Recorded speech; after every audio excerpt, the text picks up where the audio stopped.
well, then when I came back, that's when things changed. So I come back and now I have a YouTube channel, and it was very successful from the beginning. And I had so many subscribers so quickly that it kind of, I think, rubbed Damon the wrong way. Because, well, it was getting it running, it was taking it out to the track, it was doing a shakedown, and I did all of that, and I didn't get compensated for it financially. So I did a bunch of shakedown laps in it. The car worked really well. Damon did a bunch of laps as well, but he just didn't show me driving the car. It ended kind of on a sour note, unfortunately. Shocked that Kristen tried to reply to our post, because the only time that he's usually talking to us is when he's trying to hush us, because the Regera is in service so much that I have just said I want to go public with this thing and explain how bad of a vehicle this is. Alright fam, got another insane video for you. Yep, Mike Essa speaks out on the DDE situation. He dropped the video on his channel. Now it looks like the video is took down. Maybe Damon complained about it, who knows, because you know he signed some paperwork, I'm sure, about not speaking on certain things, but I think it's okay, he should speak his mind. But you know, your boy clipped it, screenshotted it, and I got it here for you guys, and it's very interesting what he has to say, as well as Christian from Koenigsegg is going in on Steve from Hamilton Collection, and I got much more in the car community news, so hang steady, let's go. And if you want some good footage, you want some Fast and Furious footage, this is the man to follow. Tommy G. McGee. Say hi to Lucci's boys. Lucci! Good to see you, man. Lucci has really strong knuckles. They give him a fist bump. I wish I bruises out. Hey, bro. Legend. You're the man, my boy. This is a local legend. My brother. Hit that subscribe button. Stop messing around. That's right. Alright fam, it's going to be an insane video for you guys today. Some major updates, and yep, DDE, some major events, and I'm going to bring up a couple of subjects in regards to them. You guys stay tuned. This is car community news. Let's go. Alright fam, welcome back to the channel. If you're new, you know what to do. Please take a second, reach over, smash that like and subscribe. It's free to subscribe. It don't cost you a thing. I bring you all the latest and the greatest in the car community news. Yep, I just covered the Whistle and Diesel situation with him being arrested for fraud, tax evasion. So check out that video. I got a second part coming on that as well. But this video here, Mike Essa, he dropped the video on his channel and that video disappeared. And I'm curious as to why. A lot of people are reaching out to me saying, hey, what happened with the video? Well, the only thing I can come up with is I'm sure Damon heard and seen the video and probably made a complaint. That's just my opinion. You could leave your opinion. But Mike really went into a good amount of details as what happened in regards to the F12 build, in regards to him starting his YouTube channel. And Damon got a little sour and upset that he got so many subscribers so fast. And I mean, I don't know, maybe it seems like you know, maybe he didn't want such a success for Mike. I mean, you would think for your friends or people that worked for you for years and they did so well so quick that you'd be cheering for them, you know, but apparently not. And then again, some agreements on the pay that he was supposed to be getting, that he was getting, that Damon didn't want to pay that amount to him anymore because he had a YouTube channel. A lot of different details. I'm gonna let Mike speak out. I got the whole clip for you guys. It's not the whole video, but it's about a good 70% of it. And thank God I got it for you guys because the video is down. And you let me know your guys' comment and opinion. I did cover this Mike situation from the very, very beginning. As you know, I've been in the car community for about 7 years plus in Los Angeles, around all these guys. I have filmed with Dave and Damon several times. And, you know, they grind hard, they work hard. A lot of hours, and you know what, so do a lot of other YouTubers, so do a lot of people, and I did the same thing as well. And you know, a lot of people say that a lot of things go sour when you work with them or done work with them. And I had a good relationship with them for a while. I'm not saying that I don't or anything like that, but at the end of the day, you know, before they started their stories channel, their DDE behind the scenes, you know, I used to film a lot of the behind the scenes of all the car meets, because they went to all the big car meets, Origins, Base Community, all these big car meets, Cars and Coffee, Orange County. And, you know, they bring their cars out, they come out, get footage of other YouTubers as well that were out there, Alex Choi, so many other people. And that's the reason people were out there filming. That's how they started their channel, filming with Parker. Parker got them acquainted with the whole car community, everybody in it. And they started doing and learning everything about Los Angeles. And, you know, I was born and raised out here. So, you know, I'm connected with a lot of people. And when the whole situation happened, you know, it seemed to me that they got a little sour, upset that I was doing some filming and catching a lot of behind the scenes stuff that they never even had a behind the scenes channel. But when they started it, it was like, hey, you know, kind of this impression of don't be filming, you know, what's going on. Or if you do, put it out weeks later when technically the footage is no good and people are not really as interested. But, you know, all I can say is, you know, Damon sometimes, it just seems kind of weird that he doesn't want people to thrive. And I know it's competition or whatever, I guess, but I mean, I don't believe in competition between friends or fam, quote unquote. But again, even when Tim left, there was a bunch of stuff going on, which I covered in my videos. Again, go check them out. I covered the whole Mike Essa situation. He was very upset, as you will kind of hear a few things here that he has to say. But I'm going to get you guys straight to all that right now. And make sure you let me know what you guys think about this, because, yeah, I'm glad Mike came out fully transparent, which is something you don't see on YouTube. You don't see it from certain YouTubers, if you know what I mean. And a lot of smoke and mirrors. But I made the videos. Actually, Mike liked my comment, which I put right here. I'll show it to you guys. He was being very transparent. And that the videos I made prior about this whole situation, that I was 100% right about everything I put up. Because again, best believe that I'm talking to people in the background. People are DMing me, messaging me on their own. Other people are sending me stuff, which I was trying to let other people know, hey, you know, I came to Dave, hey, this is what's going on. This is how Mike was feeling. This is what was going on. And it was just like, okay, swept under the rug, you know, that's fine. But then when I dropped the video, you know, you could tell people got a little upset. But hey, I got to do non-biased car community news. You know, if I don't and be biased about stuff, people are not going to respect it and think that I'm just sticking up for DDE or sticking up for this person. But crazy situation, man, with Mike. But check out this Mike stuff and we'll get right back to it. Chit-chatted, and that was about it. And then a few months later, they were looking for someone to build race cars for them. So through a mutual friend, they reached out to me and asked me if I'd be willing to come and work for them full-time and build some race cars for them. I said, hey, let's try this out first. Let's give it a little trial run and see how things go. So they brought over the 550, and that was the first project with DDE. So we started working on that car, and we got that car all done, and we built that car at my old shop. And at the time, I was still running in Formula Drift, and I had other clients as well. I still had a business. So all of that was done, and basically we made an agreement to say I would close my shop down and I would come and work for them full time. And I'm not saying that they didn't pay me well, they did, but I would have made more money staying at my shop and building my own clients' cars and doing my own thing. I did this for a couple reasons. One, a big one, is because I wanted to eventually move on to a sailboat and sail with my family. And to do that, I would need some sort of income while I'm doing it. And me bringing Tim on, Tim worked for me for quite a few years. He was traveling with me to FD events.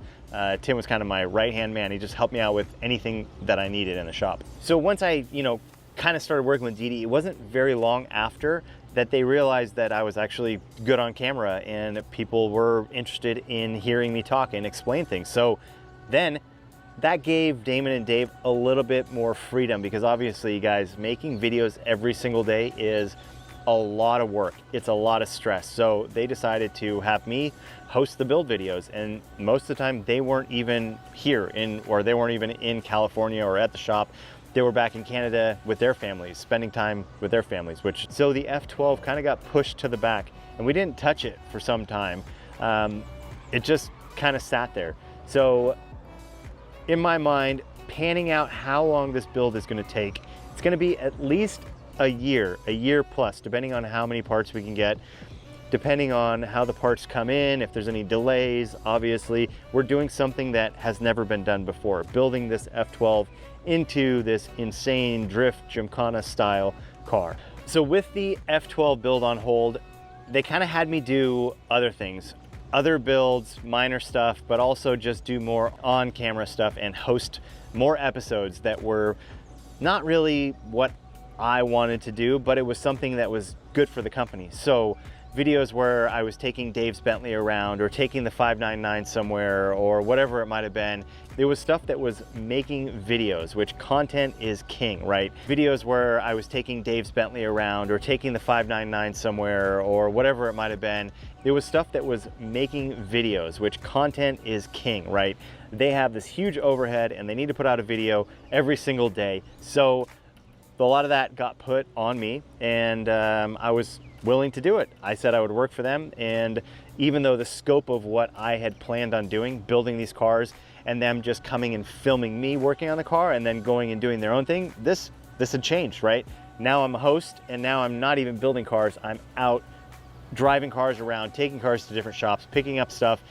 It changed, but I was still okay with it. It's what they want to do. But in the back of my mind, the F12 is sitting there in the corner, and I really want to finish that car. I do not want to leave without finishing that car, California. And well, then when I came back, that's when things changed. So I come back, and now I have a YouTube channel, and it was very successful from the beginning. And thanks to you guys, I had so many subscribers so quickly that it kind of, I think, rubbed Damon the wrong way, and he was a little bit, well, he just didn't expect me to have so much success so quickly, because he had worked so hard for so many years to build his channel and to build this following, this amazing following that DDE has. He had worked so hard, and I had this success instantly because I was on their channel. Also, other reasons, because people liked me, because I can explain things well, because I was a professional race car driver, and for so many other reasons. But I think what really stood out to him was just, this guy was on my channel, and now he has a YouTube channel, and now he's a YouTuber, and he's leaving me. So Damon was upset. I do want to say that I like Damon, I like Dave, and I'm not happy with how things went down, but I was very clear what my intentions were. I was going to work with them for 2 years. I had never planned on it being a long-term career for me. DDE was a stepping stone. It was the move in the direction that I wanted to go, and it was fun. We had a lot of fun. We also, I mean, it was stressful making videos every day, and I did not want to do that nonstop and put my dreams and my family's dreams on hold to continue doing that. Now, if we did a 6 months on, 6 months off, that could have been a different story. It might have, gone for another year or two. Obviously, they closed down the HQ because they had a short-term lease. So for me, I'm looking at it like, okay, we can do this for another year or so, 6 months on, 6 months off. This could be cool. We want to build that Aventador into an insane Gymkhana car. I was really looking forward to that, but it didn't happen. So now I'm back at DDE, but I had bought the boat and I had started a YouTube channel, and that's when everything really changed. Because I had a YouTube channel now and it was successful, Damon felt that, well, me being on his channel, on DDE, was very lucrative for me, that I would gain more subscribers and make more money by being on their channel. So he basically didn't want to pay me what I felt was fair.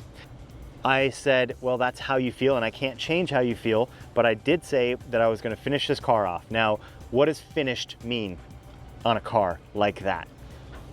Well, everyone's going to have a different idea. My idea of finished was, well, it was getting it running, it was taking it out to the track, it was doing a shakedown, and I did all of that, and I didn't get compensated for it financially, and I am okay with that. I wanted to finish off that car, and I wanted to see it on the track, and I wanted to make sure that it worked properly. So we went out to Willow, I did a bunch of shakedown laps in it, the car worked really well, Damon did a bunch of laps as well, but he just didn't show me driving the car, which is fine, that's okay. But I did get to drive the F12, and it is an absolute monster. The car was finished, the F12 was done, we had built a lot of cool cars, we had a lot of good times. It just ended kind of on a sour note, unfortunately. But I still talk to them, they still ask me questions about the F12, and I give them all the information that they need. Just a couple weeks ago, Adam LZ was working on the F12 and he was hitting me up, had questions about it, so I gave him all the information. I also sent them every single spec on the car. All right, so there it is there, fam. You got it all right out of Mike's mouth. Took a long time to make the video, and I'm glad he came out. I'm glad he said the truth. And you know, I don't think that that's cool when someone starts off well and does good. Yeah, he worked hard for a couple years and people loved him, and so people subscribe to his channel. Some people like building cars being built content more than they like certain other stuff. You know, there's no reason to be upset or want to change someone's pay over that. And you know, you could tell at the end there that when he came on camera last and did a little bit of work on the F12, that he didn't look very happy. And Tim didn't look very happy either. And Mike did say he was happy to be out of there due to the disrespect and drama, which I covered that in my video. A lot of people are like, no, they're friends, you're just making BS videos, everything is cool. But again, like I said, even then, which I'll say it now, you don't see Mike Essa wearing one scratch of DDE merch anymore. You don't see Damon and Dave going to visit Mike, come onto his channel. They didn't even shout out his channel when he had it. That just goes to show you that there was no real genuine support there. When Mike was there giving tons of genuine support, making videos for them, that's what was slowing down the build. He could have had that car done way before, but like he said, they were going for weeks at a time. He was taking the camera, filming for them, which is a respectable thing to do. And he did a great job. And I think he earned his spot on his YouTube channel and what he's got. And you guys let me know your opinion on that, you know. But to come back and then be told, hey, I'm going to pay you less money, it's kind of weird, man. And then for things to go sour, as he said, I don't really think that's the way to do business. And hey, man, can't be upset for someone else's success. So I don't think he said anything really negative or really bad. He just kind of explained what happened. So let me get you guys over to Steve from the Hamilton Collection. Yep, him and Christian, the owner of Koenigsegg, going back and forth. It's a very weird situation. He's claiming the cars that Christian makes are in not the best running cars, a lot of problems. And a lot of people on the internet are talking about this. So I'm going to put up a couple clips, couple other people, influencers talking about it. I'm going to get you straight to it. And then I'm going to get you the Supercar Ron and the Manny Koshman situation. Super funny. He's making some crazy AI videos about Manny Koshman and him. I think it's hilarious. And I think Manny Koshman, my personal opinion, he's a joke. And, you know, he's a two-face. He can't be honest with his own audience and be transparent. And that's the problem. So, you know, hey, I'm unbiased no matter what it is, guys. You're a stand-up person, I stand up with you. You look out for me, I look out for you. When it only sways one way, well, sorry for you. But let me get you over to this content with the Hamilton Collection and Christian. So hang steady. I'm shocked that Kristen tried to reply to our post, because the only time that he's usually talking to us is when he's trying to hush us, because the Regera is in service so much that I have just said I want to go public with this thing and explain how bad of a vehicle this is. Now, I genuinely think the people over at Koenigsegg are good people and they care about their customers, but at the end of the day, they just do not build a good quality car. I'm hoping they can write this with the Jesko, but the Regera is a total crap show, and I am not the only one that says this. There are tons of Regera owners and Agera owners, people that you know and you recognize the name of, that just hate the quality of this car. Now, I'm really hoping they get it together with my Jesko. I hope it performs well. I think the people over at Koenigsegg are good people and they try to take care of their customers, but they have to build a good car at the end of the day. Now, I want to address some other things that Christian said. He said the various times that I paid my vehicle. He's right. Yeah, those are when I submitted my payments. I submit my payments as the factory hits certain benchmarks of production, and that's when payment was sent. And I haven't sent my final payment yet, like he said, because it's not due until the vehicle's ready to ship.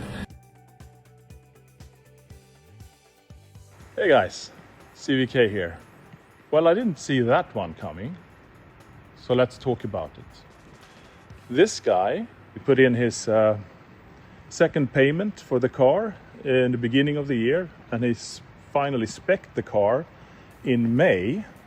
When he had finalized his spec, we told his dealer that the car will ship end of November.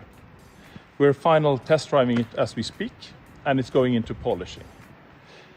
So I don't know what this guy is on about. It's just unbelievable. He speaks about his Regera that he bought used from a second-hand car dealer. It wasn't serviced for 3 years. It had a lot of updates it needed that it didn't have, that it should have had.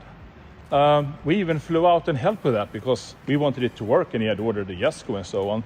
So we didn't even charge for it, just to be nice. We have a lot of happy Regera owners, some of them driving huge miles with them.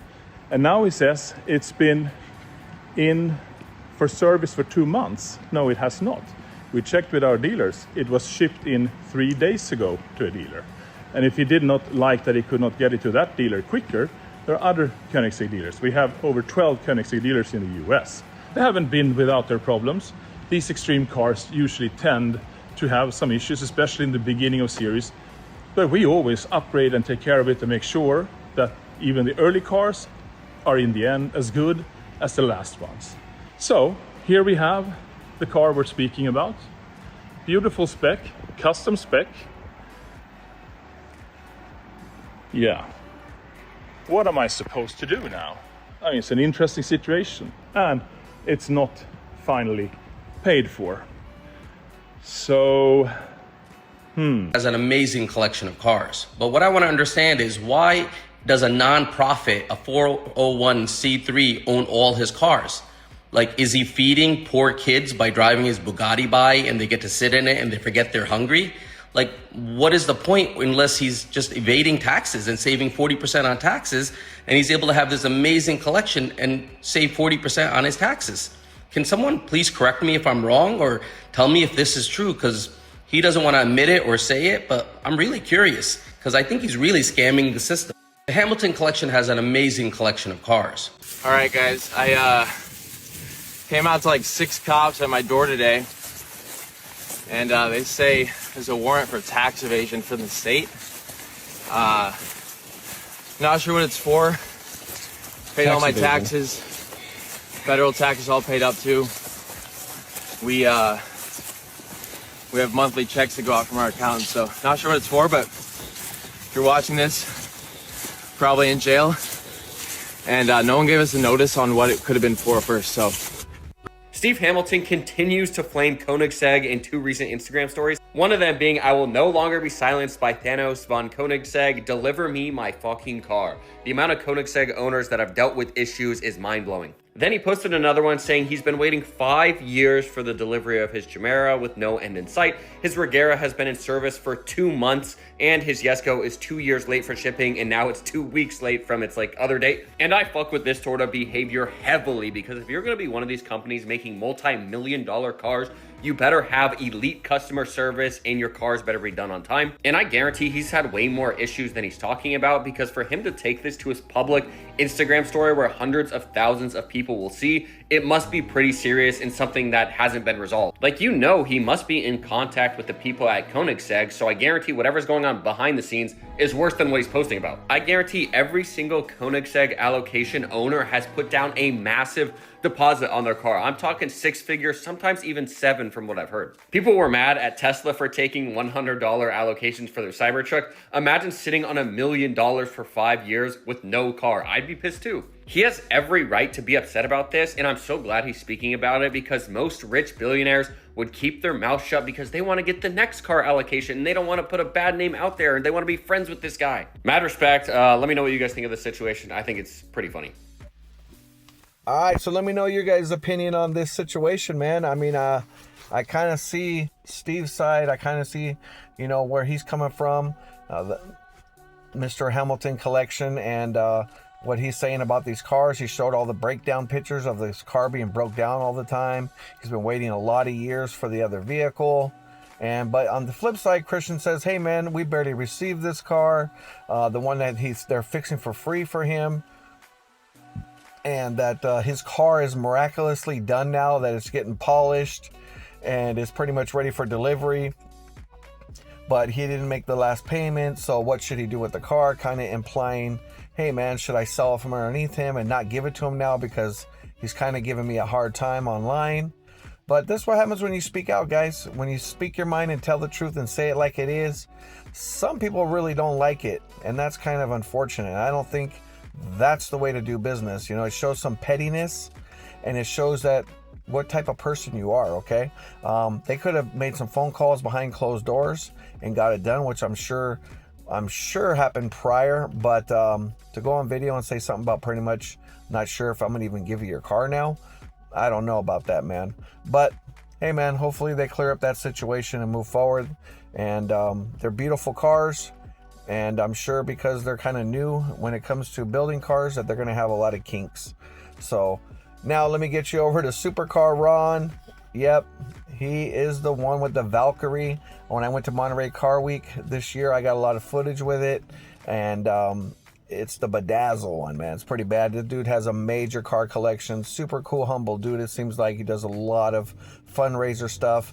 And Manny Koshman, I don't think he likes him too much, you know, seeing that Manny blocked him, and he's not very happy about it, as well as whatever else transpired in the background. But let me show you these little AI clips. They're super funny, and I'll show you a little bit of what he said and what's going on.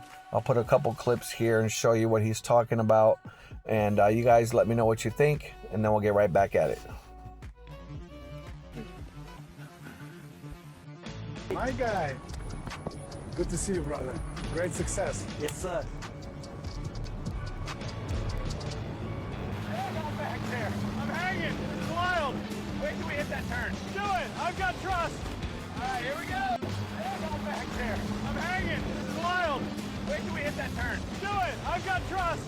All right, here we go. Yes. This, my brother, this is what dreams look like. Man, this thing is insane. Great success.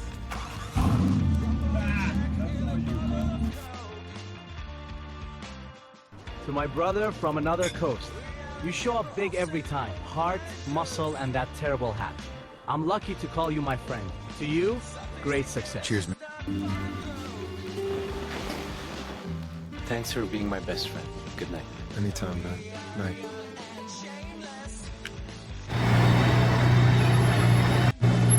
Y'all know what time it is.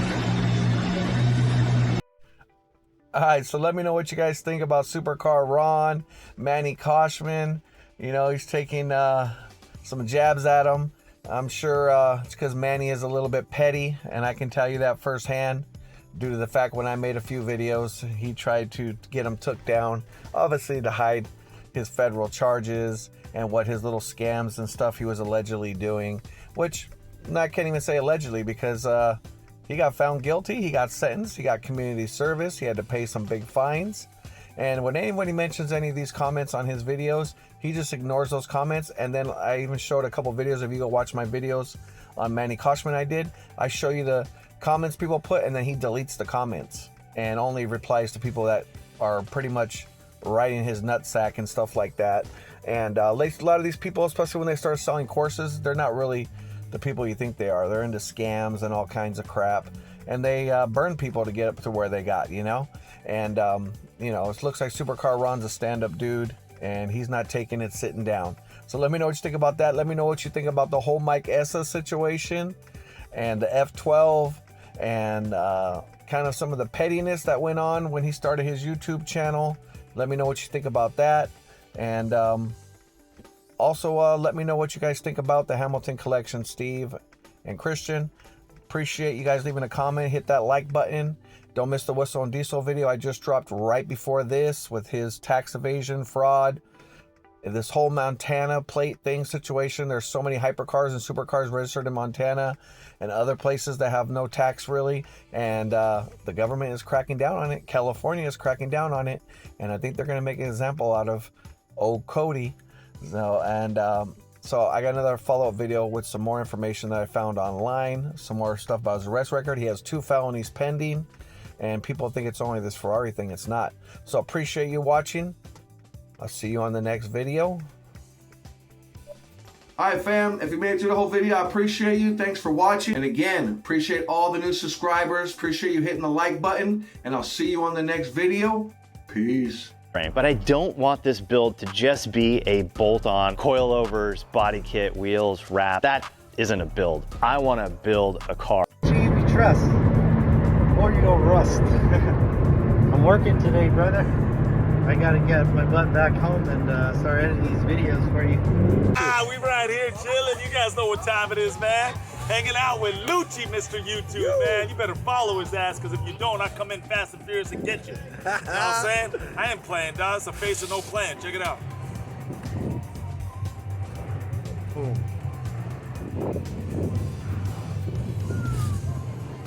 Boom.